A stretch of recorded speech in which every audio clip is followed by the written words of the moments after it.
Indian national মুভমেন্টের আজকে যে অংশ নিয়ে আলোচনা করব সেটা ভারত স্বাধীনতা সংগ্রামের তৃতীয় পর্যায়।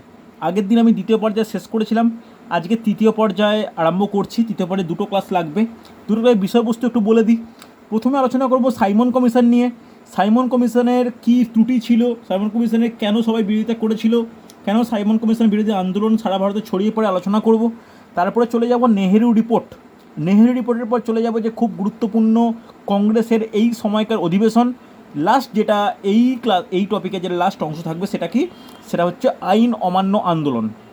ওকে, অর্থাৎ আমরা মোটামুটি যেটা দেখতে পাচ্ছি যে 1919-এর পরবর্তী, ভালো করে শুনবেন, 1919-এর পরবর্তী, অর্থাৎ যখন দ্বিতীয় বিশ্বযুদ্ধ মানে প্রেক্ষাপট তখনও শুরু হয়নি, প্রথম বিশ্বযুদ্ধ ও দ্বিতীয় বিশ্বযুদ্ধের মধ্যবর্তী সময়, অর্থাৎ অসহযোগ আন্দোলনের পরবর্তী সময়ের যে ভারতের স্বাধীনতা সংগ্রামের ইতিহাস, সেটাকেই আমরা তৃতীয় পর্যায়ের মধ্যে উল্লেখ করতে চাইছি। ওকে, চলো তাহলে তৃতীয় পর্যায়ের প্রথম যে উল্লেখযোগ্য ব্যাপার নোট ডাউন করবে, সাইমন কমিশন। খুব গুরুত্বপূর্ণ, যে কোনো কম্পিটিটিভ এক্সামে সাইমন কমিশন দিয়ে কিন্তু কোশ্চেন আসতে লক্ষ্য করা যায়।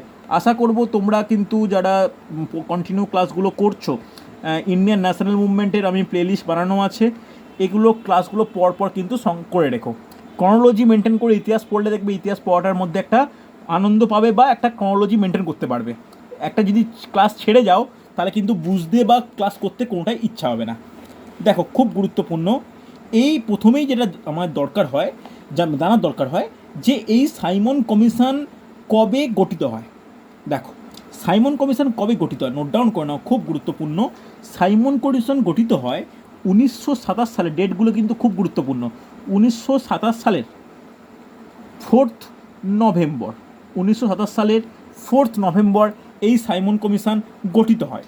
গঠন করে কে, এটা কিন্তু খুব গুরুত্বপূর্ণ প্রশ্ন। বেশিরভাগ স্টুডেন্ট এটার অ্যান্সার প্রায় জানে না বললেই চলে। দেখো, নোট ডাউন করে নাও। অনেকে মনে করে জন সাইমন, যার নাম অনুসারে সাইমন কমিশন, তিনি কিন্তু এই কমিশন গঠন করেনি। নোট ডাউন করো, 27 সালের 4 নভেম্বর 7 জন সদস্য নিয়ে এই কমিশন গঠন করেন। এই কমিশন গঠন করেন তৎকালীন ভারত সচিব লর্ড বার্কেন হেড। খুব গুরুত্বপূর্ণ, নোট ডাউন করবে, লর্ড বার্কেন হেড, এই নামটা কিন্তু খুব গুরুত্বপূর্ণ। লর্ড বার্কেন হেড, উনি কী ছিলেন? তৎকালীন ভারত সচিব। আমরা জানি যে, আমি কনস্টিটিউশনেও বলেছি, ভারত সচিব পদ এটাও কিন্তু খুব গুরুত্বপূর্ণ একটা পদ, যেটা মহাবিদ্রোহ সময় থেকে কিন্তু আমাদের সামনে এসছে। এই ভারত সচিব 1927 সালের তৎকালীন ভারত সচিব লর্ড বার্কেন হেড এই কমিশন গঠন করেন। এরপরে যেটা গুরুত্বপূর্ণ, এই কমিশনের সদস্য, নোট ডাউন করুন, সদস্যগণ। এই সদস্য কতদিন বললাম? এই সদস্য বললাম 7 জন।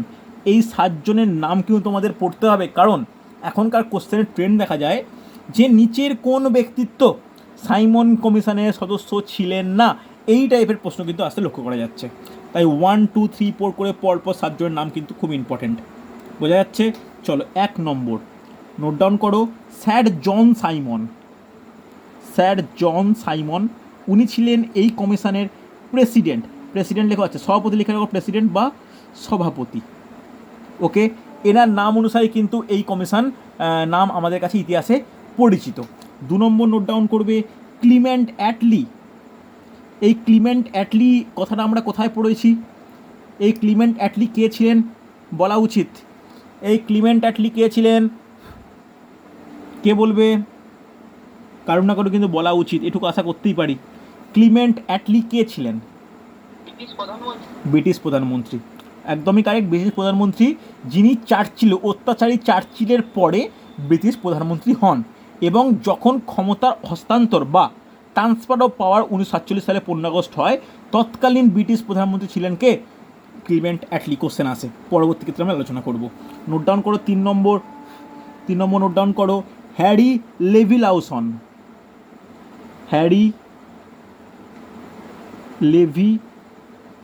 লাউসন। ওকে, 4 নম্বর নোট ডাউন করো যে George Lane Fox.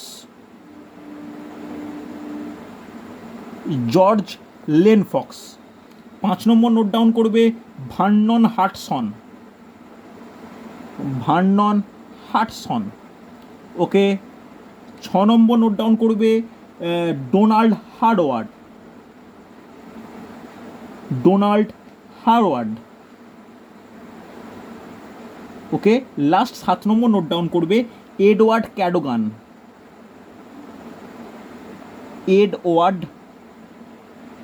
Edward sorry spelling নয়, ভুল লিখলাম, নোট ডাউন করে নাও। এডওয়ার্ড ক্যাডোগান। ওকে, আমাদের কিন্তু কম্পিটিটিভ এক্সামে এই 7খানা নাম মনে রাখতে হয়, বা খানা মনে রাখা কিন্তু খুব গুরুত্বপূর্ণ হচ্ছে, হ্যাঁ কি না। এবার যেটা গুরুত্বপূর্ণ, এই কোশ্চেনটা একবার ডাব্লিউবিসিএসে এসেছিল। আচ্ছা, আমি একটা জিনিস বলে দিই, প্রত্যেক রোববার রাত্রিবেলার দিক করে, মনে 8:30টার দিক করে, আমি ক্লাসে টাইমিং লিখতে ভুলে গেছি রুটিনে, আমি ডাব্লিউবিসিএসের প্রিভিয়াস এসে যে কোশ্চেনগুলো আছে, হিস্ট্রি, জিওগ্রাফি, কনস্টিটিউশন, যাই হোক, আমি কিন্তু শুধুমাত্র কোশ্চেন ডিসকাস করব, নতুন কোনো টপিক পড়াবো না। প্রত্যেক রোববার আমি বলে দিচ্ছি, প্রত্যেক রোববার কিন্তু আমি কোশ্চেন ডিসকাশন করব, যে কোনো জিকে বা জেনারেল স্টাডিজের ওপর। তার মধ্যে history, geography, constitution, economic, science, এই 5টা সাবজেক্ট কিন্তু থাকবে। এর মধ্যে অনেক কিছু তোমাদের পড়া হয়ে গেছে, অনেক কিছু পড়া হয়নি, তাতে মোটামুটি তোমরা কোশ্চেন সম্বন্ধে আইডিয়াটা পাবে। ওকে, চলো, এটা কিন্তু ওই ক্লাসটা কিন্তু প্রত্যেকে একটু উপস্থিত থাকার চেষ্টা করবে। দেখো, এরপরে যে কোশ্চেনটা এসছে, যে সাইমন কমিশনের সদস্যরা কবে ভারতে আসেন, নোট ডাউন করে লেখো যে এই সদস্যরা, এটাও কিন্তু কোশ্চেন এসছে, এই সদস্যরা বোম্বাইতে আসেন, তৎকালীন বোম্বাই, বর্তমান বোম্বাইতে আসেন 1928 সালের 7 ফেব্রুয়ারি। ওকে, গঠন হয় 4 নভেম্বর, আগের বছর, আসে ঠিক পরের বছর, অর্থাৎ মাত্র 4 মাস পরেই ভারতবর্ষে আসেন। এবার আসার সঙ্গে সঙ্গে আমরা জানি দেশব্যাপী হরতাল শুরু হয়, গো ব্যাক সাইমন ধ্বনিতে গোটা দেশ হচ্ছে একদম, মানে কি বলবো, ছড়িয়ে পড়ে। এর কারণ কি, কেন এই কমিশনের বিরুদ্ধে এত কেন সবাই আন্দোলন গড়ে উঠেছিল, সেটা তো বুঝবো। তার আগে জেনে নেওয়া দরকার এই কমিশন গঠিত হওয়ার কারণ কি ছিল। এটাও কিন্তু কোশ্চেন আসে, কেমন কোশ্চেনের প্যাটার্ন এখন আসে, যে বলে দেবে যে নিচের কোনটি সাইমন কমিশন গঠন হওয়ার প্রধান কারণ। দেখো, ভালো করে শোনো, খুব গুরুত্বপূর্ণ ফার্স্ট পয়েন্ট। এর কারণটা কিন্তু খুব একটা, মানে দেখে মনে হবে আপাতদৃষ্টিতে না এটা তো ঠিক কারণ হতেই পারে, কিন্তু এর পিছনে কিন্তু অন্য ব্যাপার ছিল। যাই হোক, ভালো করে শুনবে। এখানে কি হচ্ছে, 1919 সালের যে ভারত শাসন আইন বলবৎ করা হয়, তা কতটা অগ্রগতি ঘটে এবং ভারতের সমস্যা সমাধান করার জন্য, এবং পরবর্তী ক্ষেত্রে যাতে ভারতের সংবিধান রচনা করা হয়, তাই ছিল এই গঠনের অন্যতম, এই কমিশন গঠনের অন্যতম কারণ। এটা জানানো হয়েছিল, এটা হচ্ছে অফিসিয়াল। এবার আসলে কী, সেটা পরে আসছি, নোট ডাউন করে নাও। 1919 সালে বলবৎ বলতে চালু, বলবৎ হওয়া ভারত শাসন আইন। আমি আশা করব প্রত্যেকে কিন্তু ইন্ডিয়ান ফ্রিডম মুভমেন্টের খাতা আছে, না হলে আমাকে বলে দেবে, আমি সিকোয়েন্স ওয়াইজ রেকর্ডিং পাঠাবো, একটু নোট ডাউন করে নিও, ঠিক আছে। চলো, ভারত শাসন আইনের অগ্রগতি অনুসন্ধান, মানে কতটা অগ্রগতি হলো।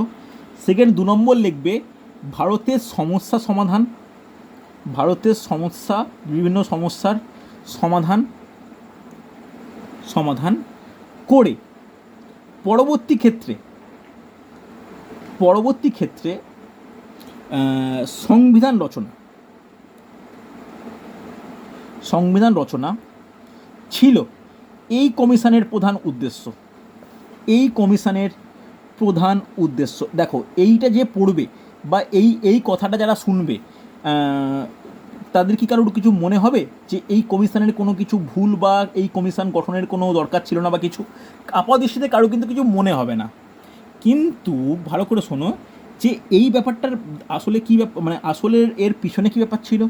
পিছনে দেখা যাচ্ছে সেই সময় একটা, মানে ভারতে নির্বাচনের একটা সম্ভাবনা দেখা দিচ্ছিল। কীরকম সম্ভাবনা, ব্রিটিশের শাসক দল, ভালো করে শুনবে, ব্রিটিশের শাসক দল কী হচ্ছে, কনজারভেটিভ পার্টি আশঙ্কা করেছিল যে আসন্ন নির্বাচনে লেবার পার্টির কাছে তারা পরাজিত হতে পারে। তার পূর্বেই এই কমিশন গঠন করা হয়। জাস্ট লিখে রাখো সেকেন্ড পয়েন্ট, যে ব্রিটেনের আভ্যন্তরীণ রাজনীতি, আভ্যন্তরীণ রাজনীতি এটাও কিন্তু খুব গুরুত্বপূর্ণ পয়েন্ট। ব্রিটেনের আভ্যন্তরীণ রাজনীতি, হ্যাঁ কি না?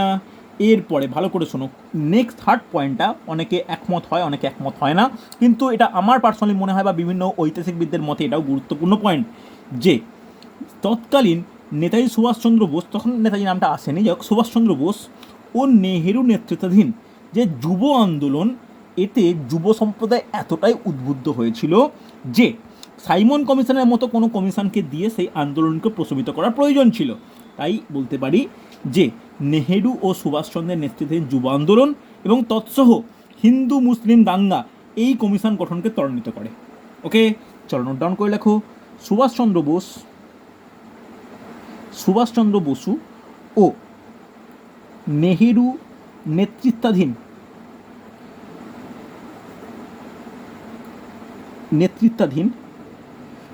যুব আন্দোলন ও হিন্দু মুসলিম দাঙ্গা এই কমিশন গঠনকে ত্বরান্বিত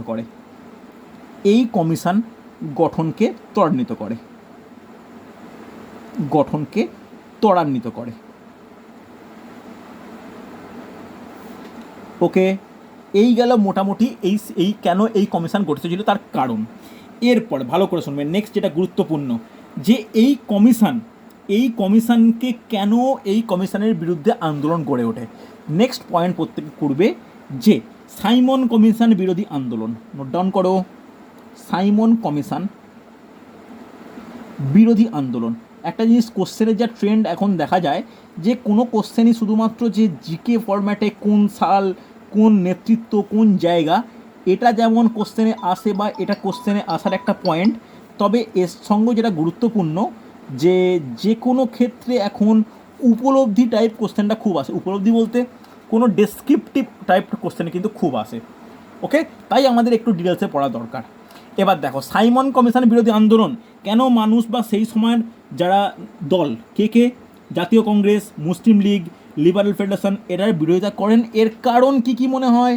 ফার্স্ট কারণ কি মনে হচ্ছে বলা উচিত, কিন্তু যতটা আমি পড়লাম তার মধ্যে বলা উচিত কেন সাইমন কমিশনের বিরুদ্ধে সবাই বিরোধিতা করেছিল, বলতে পারবে? বলা যাবে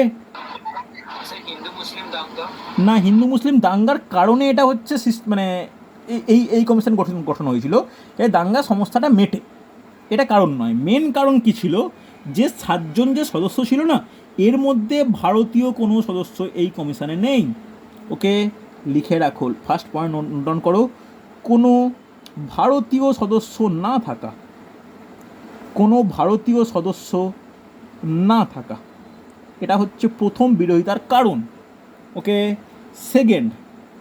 সেকেন্ড পয়েন্ট খুব গুরুত্বপূর্ণ, যে এর উদ্দেশ্য ছিল যুব আন্দোলনকে প্রশমিত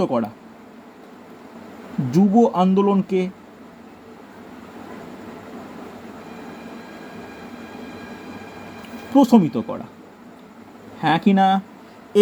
এই হচ্ছে কারণ ছিল যে কেন এই কমিশনের বিরুদ্ধে আন্দোলন তৈরি হয়। ওকে, এটা তো বোঝা গেল যে হ্যাঁ চলো, আন্দোলনের যথেষ্ট কারণ আছে। তাহলে আন্দোলন কিভাবে তৈরি হচ্ছে বা আন্দোলন কীভাবে হচ্ছে, ভালো করে শোনো, খুব গুরুত্বপূর্ণ। এই ক্ষেত্রেই যেটা দেখা যায়, ভালো করে শুনবে, খুব ইম্পর্টেন্ট, যে 1928 সালে 7ই ফেব্রুয়ারি যখন বোম্বাইতে এই কমিশন আসছে, তখন দেশব্যাপী কী হয়, হরতাল ও বিক্ষোভ প্রদর্শন শুরু হয়। নোট ডাউন করো, যে 1928 সালের ফেব্রুয়ারিতে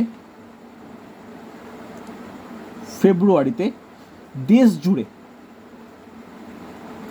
জুড়ে হরতাল ও বিক্ষোভ শুরু হয়। এই হরতাল কথার অর্থ কেউ বলতে পারবে? কে বলতে পারে দেখি, বলা উচিত। কেউ বলতে পারবে হরতাল কথার অর্থ কি? হরতাল কথার অর্থ হচ্ছে বন্ধ, যেটা আমরা বন্ধ বলি, সব কিছু বন্ধ করে দেয়, এটা হচ্ছে হরতাল। ওকে, এই 1928 সালে ফেব্রুয়ারি মাসে দেশ জুড়ে হরতাল ও বিক্ষোভ শুরু হচ্ছে, কিসের রেসপেক্টে? এই সাইমন কমিশন বিরোধীর জন্য। ওকে, যার স্লোগান কি ছিল? স্লোগান ছিল গো ব্যাক সাইমন। যার স্লোগান ছিল গো ব্যাক সাইমন। মনে থাকবে। এরপরে দেখা যাচ্ছে এই সময় মানে কি বলবো, একটা করেসপন্ডেন্স, একটা ঘটনা খুব ইম্পর্টেন্ট, এটা আমাদের মনে রাখা দরকার। যেটা কি কোশ্চেন আসে, যেটা হচ্ছে স্যান্ডার্স হত্যা। কেউ বলতে পারবে স্যান্ডার্সকে কে হত্যা করেন? আগের দিনই মনে হয় ক্লাসে আমি লিখেছিলাম, আগের দিন কি তার আগের দিন, স্যান্ডার্স হত্যা। এই স্যান্ডার্সকে কে হত্যা করেন বলা যাবে? এই স্যান্ডার্স হত্যার জন্য কারা রেসপন্সিবল বলা যাবে? কে বলতে পারে? দেখো, রিসেন্ট একটা সিনেমা বেরিয়েছে সাউথ ইন্ডিয়ান, মারাত্মক হিট করেছে, RRR। সেখানে এই সিনেমা শুরুতেই একটা ঘটনার রেসপেক্টে দেখানো হচ্ছে যে ওই 1920-25 সালের দিকে একটা ঘটনার প্রেক্ষাপটে দেখানো হচ্ছে যে সেখানে ব্রিটিশদের বিরুদ্ধে ভারতীয়রা একটা স্লোগান দিচ্ছে, একটা আন্দোলন করছে। সেখানে এই ব্যাপারটাই দেখানো হয়েছে যে একটা ঘটনাকে প্রতিবাদ করে। বলতে পারবে এখানেও এই স্যান্ডার্স হত্যার সঙ্গে যে সিনেমায় কিছুটা ভুল, কিছুটা অন্যরকম দেখানো, যাই হোক, এই স্যান্ডার্স হত্যার করসপন্ডিংস একটা কিন্তু ঘটনা দেখানো হয়েছে। বলা যাবে কি বলতে পারবে? ভালো করে শোনো, এই স্যান্ডার্স হত্যাটা সাইমন কমিশনের সঙ্গে কোনো জড়িত নয়, কিন্তু বলতে পারি এই সাইমন কমিশন আসার কারণে একটা বলে না যে আগুনে ঘি দেওয়া, এটা অনেকটা কাজ করেছিল। যেমন লালা লাজপত রায়ের হত্যা হয়েছিল, এই লালা লাজপত রায়ের হত্যার প্রতিশোধে ভগৎ সিং ও HSRA, কে বলবে HSR এর ফুল ফর্ম? আগের দিন আমি লিখিয়েছিলাম, কে বলবে? হিন্দুস্তান সোশ্যালিস্ট রিপাবলিকান অ্যাসোসিয়েশন ও সদস্যরা স্যান্ডার্সকে হত্যা করেন। জাস্ট নোট ডাউন করে নাও, এটা কিন্তু সে ইম্পর্টেন্ট, আগের দিনও বলেছিলাম, এখনও এর বোনটা বলে রাখছি, লিখে নাও। লালা লাজপত রায়ের হত্যার প্রতিশোধ নিতে যারা ওই সিনেমাটা দেখবে তাদের কিন্তু, যারা ভালো করে যদি শুনে থাকো তাহলে এই কথাগুলো কিন্তু আছে। হত্যার প্রতিশোধ নিতে ভগৎ সিং ও HSRA, আগের দিন ডিসকাস করেছি কিন্তু, HSR এর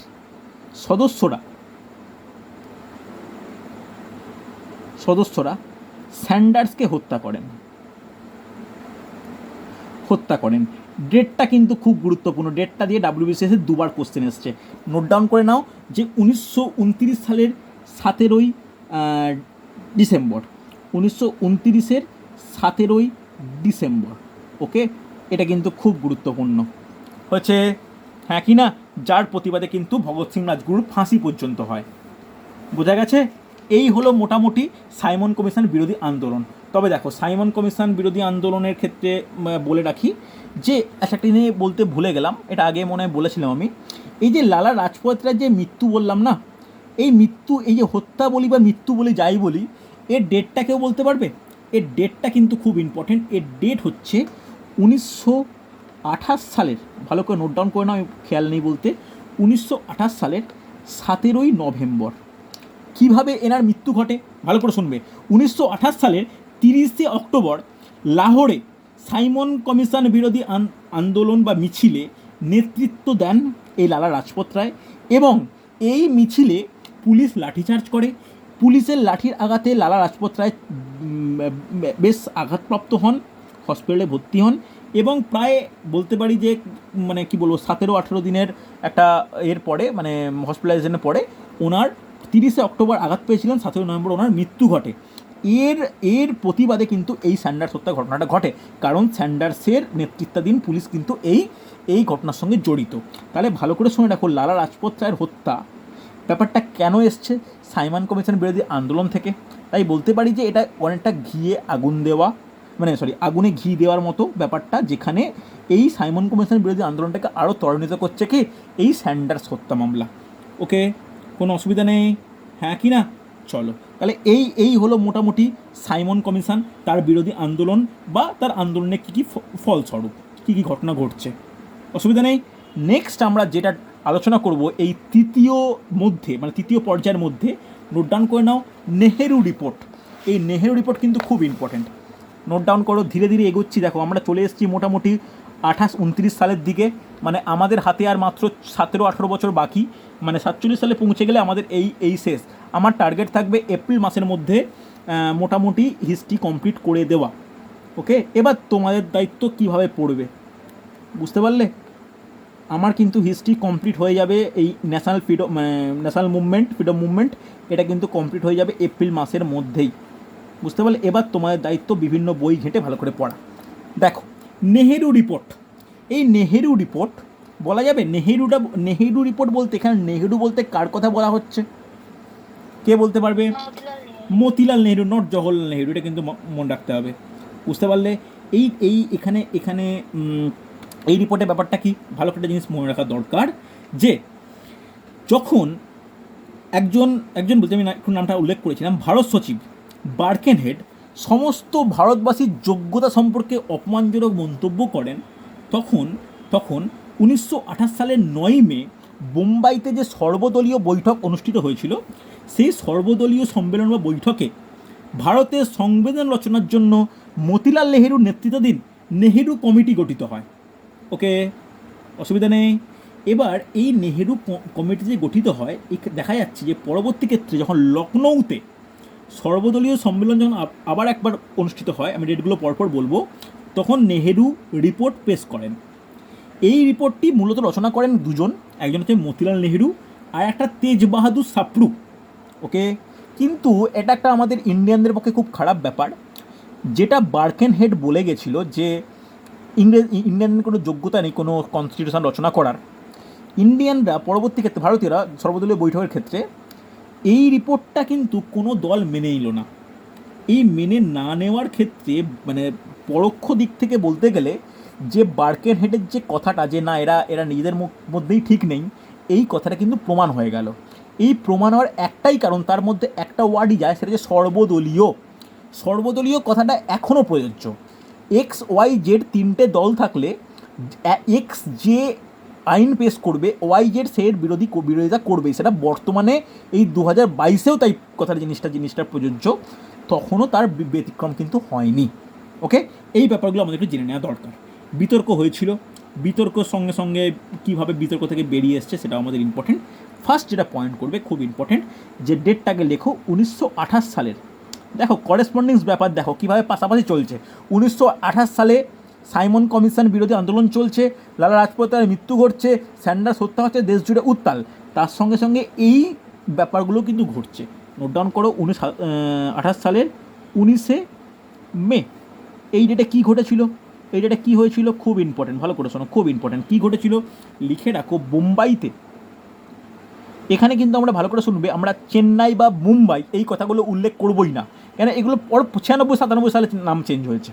ওকে, লিখে রাখো, বোম্বাইতে সর্বদলীয় বৈঠক বা সম্মেলনে ভারতীয় সংবিধান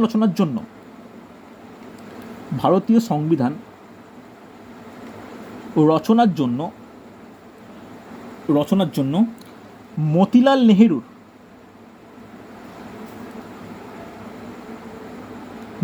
নেহেরুর নেতৃত্বে বা সভাপতিত্বে বলতে পারো,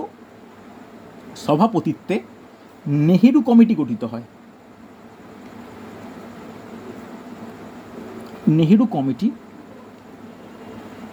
হয়।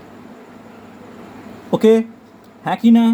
এবার ভালো করে শুনে রাখো, এর পরের ডেট নোট ডাউন করো, একই বছরে 1928 সালের 28 থেকে 31শে আগস্ট, এর মধ্যে কি হয়েছে, এর মধ্যে কি ঘটনা ঘটলো, যে এই পূর্ণ অধিবেশনে সর্বদলীয়, এটা কোথায় হয়েছে, লখনৌতে সেম সর্বদলীয় সম্মেলনে কি হয়, যে নেহেরু রিপোর্ট পেশ করা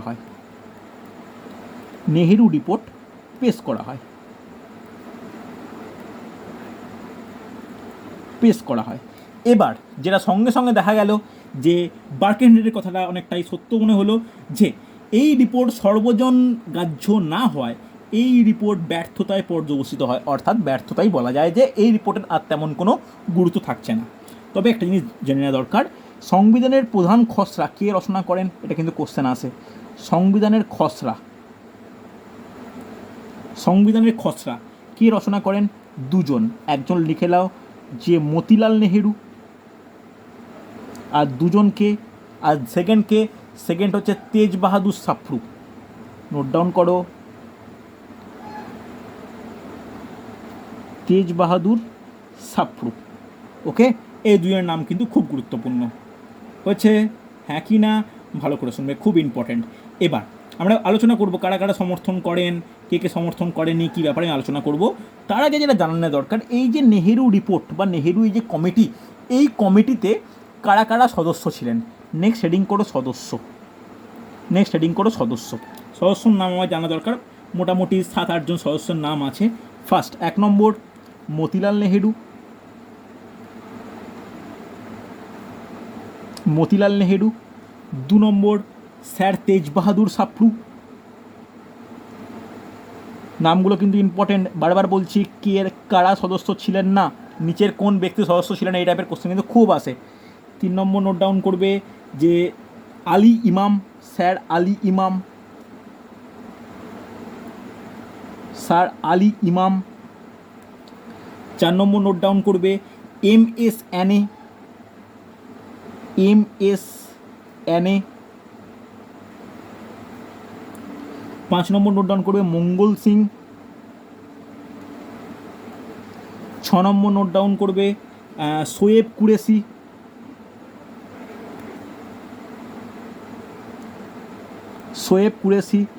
7 নম্বর নোট ডাউন করবে GR প্রধান,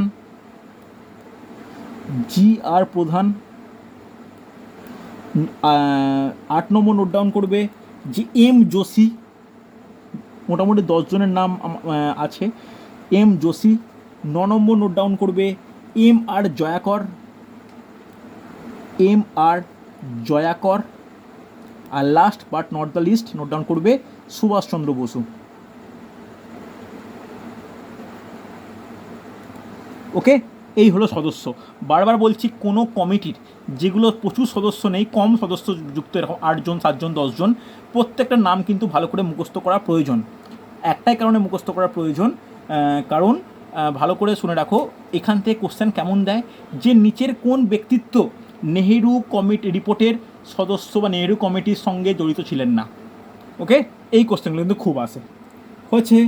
চলো তাহলে এখানে প্রস্তাব কি দেওয়া হয়, অনেক কিছু প্রস্তাব আছে, যে প্রস্তাবগুলো অনেকে মানেন, অনেকে কিন্তু মানেন না।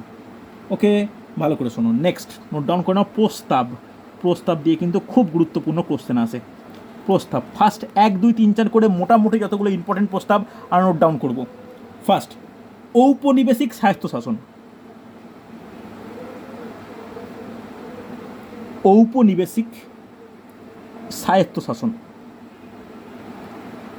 ওকে, ফার্স্ট পয়েন্ট, ফার্স্ট প্রস্তাব হচ্ছে ঔপনিবেশিক স্বায়ত্তশাসন। কথা নিশ্চয়ই প্রত্যেকে বোঝা গেছে, হ্যাঁ কি না।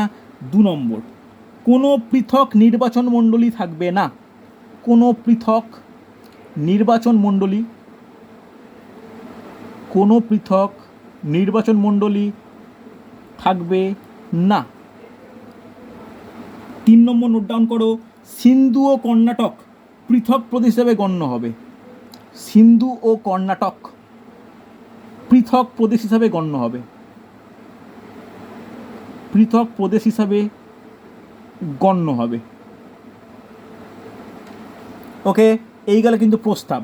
নেক্সট নোট ডাউন করবে, কেন্দ্র ও মুসলিম সংখ্যালঘু অঞ্চলে কেবলমাত্র আসন সংরক্ষণ থাকবে, বাংলা ও পাঞ্জাবে কোনো রকম আসন সংরক্ষণ থাকবে না। হ্যাঁ কি না, লিখে রাখো, বাংলা ও পাঞ্জাবে, যেখানে খুব গুরুত্বপূর্ণ একটা, যেখানে সমস্যাগুলো ক্রিয়েট হয়, বাংলা ও পাঞ্জাবে কোনো রকম আসন সংরক্ষণ থাকবে না, কোনো আসন সংরক্ষণ থাকবে না। এটাতেই সমস্যা ক্রিয়েট করলো কারা, এখানেই মুসলিম লীগেরা কিন্তু সমস্যা ক্রিয়েট করতে আরম্ভ করলো, সংরক্ষণ থাকবে না। ওকে, হ্যাঁ কি না, ভালো করে শোনো, খুব গুরুত্বপূর্ণ। নেক্সট লাস্ট 5 নম্বর নোট ডাউন করে নাও, যে নাগরিকত্ব সংজ্ঞা ও মৌলিক অধিকারের সংজ্ঞা দেওয়া হয় এই প্রস্তাবে। লিখে রাখো, নাগরিকত্ব, নাগরিকত্ব ও মৌলিক অধিকারের, মৌলিক অধিকারের সংজ্ঞা দেওয়া হয়। ওকে, নোট ডাউন প্রত্যেকে করেছো। এই গেল হচ্ছে নেহেরুর প্রস্তাব। তাহলে সমস্যা কী হলো, বিতর্কটা কেন হলো? বিতর্কটা দেখা যাচ্ছে একটাই কারণে বিতর্ক হচ্ছে, বিতর্ক চাই যে এই রিপোর্টে মোহাম্মদ আলী জিন্নাহ কিছু সংস্কার আনতে চাইলে তেজ বাহাদুর সাপ্রু ও এম আর জয়কার এরা কিন্তু চরম বিরোধিতা করেন। অর্থাৎ দেখা যাচ্ছে যে একটা ফেস টু ফেস বিরোধিতা শুরু হচ্ছে। এর কারণে ক্ষুব্ধ জিন্না অধিবেশন ত্যাগ করে। ওকে, অধিবেশন যেই ত্যাগ করলো, এর ফলস্বরূপ কী হচ্ছে? ফলস্বরূপ দেখা যাচ্ছে যে মুসলিম লীগের যে বার্ষিক অধিবেশন, সেটা কোথায় কবে ডেটটা জেনে রাখা দরকার। 1929 সালের 28শে মার্চ, 1929 সালের 28শে মার্চ খুব গুরুত্বপূর্ণভাবে এটা মনে রাখা দরকার। মুসলিম লীগের যে বার্ষিক অধিবেশন কোথায় হয়েছিল? দিল্লিতে মুসলিম লীগের বার্ষিক অধিবেশন। এখানে জিন্না 14 দফা দাবি পেশ করেন। ওকে, লিখে নাও, মুসলিম লীগের বার্ষিক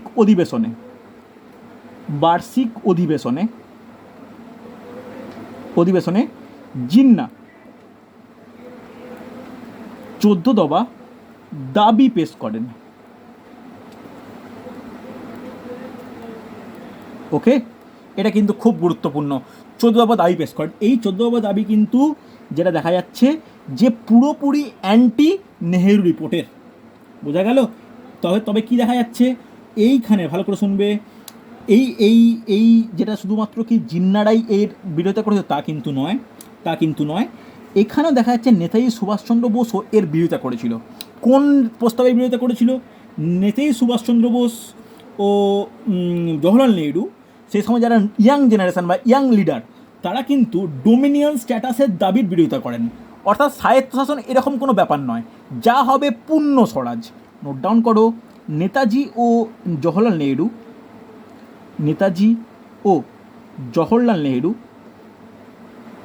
নেহরু এই রিপোর্টের মধ্যে খুব গুরুত্বপূর্ণ পয়েন্ট, কোন রিপোর্টের মধ্যে কে কোনটার বিরোধিতা করে, এটা কিন্তু ইম্পর্টেন্ট।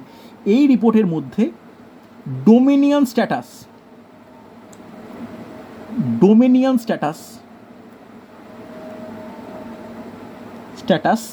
এর বিরোধিতা করেন।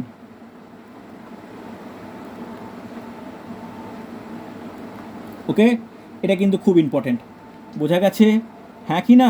চলো, এবার আমার যেটা জানার দরকার, এই যে 14 দফা দাবির মধ্যে কী প্রস্তাব ছিল, ভালো করে শোনো।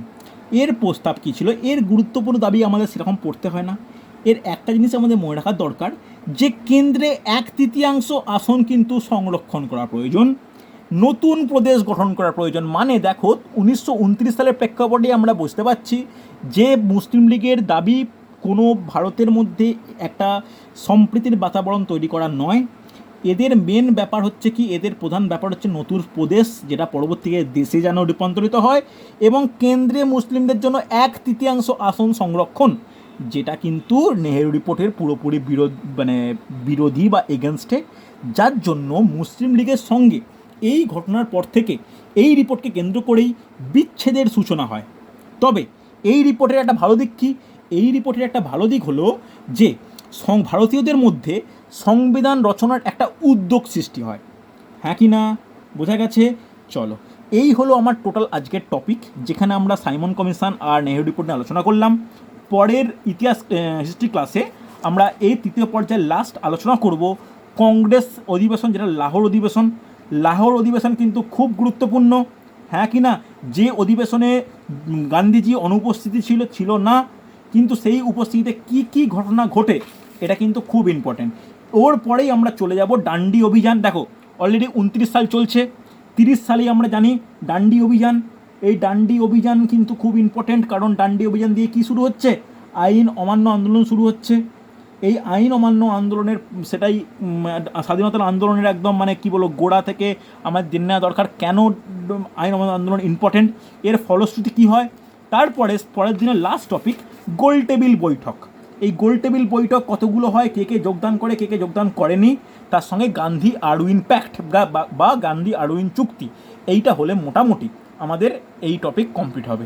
ওকে, তাহলে এই তৃতীয় পর্যায়ে আর একটা ক্লাস হলে কমপ্লিট করব। তারপরে চলে যাব একদম চতুর্থ পর্যায়ে, যেখানে দেখতে পাচ্ছি যে দ্বিতীয় বিশ্বযুদ্ধ স্টার্ট হয়ে গেছে, তখন ভারতে কী প্রস্তাব আসছে, ভারতে কী চলছে। ওকে, চলো তাহলে আজকে এতটাই। যারা এখনও হিস্ট্রি এক্সাম দাওনি, একবার এখন লিঙ্ক ওপেন আছে, একটু দিয়ে দিয়ে নিও যতটাই পারো। অনেকেই দিয়েছো, বেশিরভাগই দিয়েছো, যারা এখনও দিয়ে রাখোনি বা তারা দিয়ে নিতে পারো। ওকে, চলো তাহলে আজকে এতটাই।